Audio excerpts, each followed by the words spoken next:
Hi mga karon Bell! Happy Mother's Day sa mga mama! Late na kaluto karon mga karon Bell kay nalingaw ko chika-chika ni mama ug sa akong sister. Sa una ra gid ni mga karon Bell basta ni mga occasion birthday or mga anniversary or Mother's Day or Father's Day mag-spaghetti gid mi.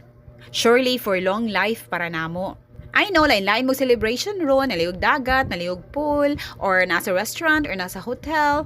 Pero wa dyo'y makalabaw sal, naara sa balay, there's no place like home baya. Nya special na kaayo nga magkatapok mo. Bisag unsa pa kagamay sa iyong gipagsaluhan, ang importante ang time. Anyway, ang kanilang spaghetti takes its name from Italian spaghetto, means little cord. Ang Italian spaghetti is typically made from durum with semolina.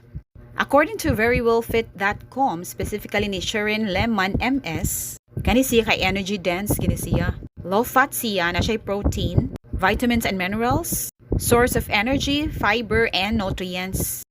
Ang whole grain spaghetti said may improve heart health ug maka-reduce the risk of some cancers. Congratulations sa mga anak nga always naghinumdum sa lang inahan.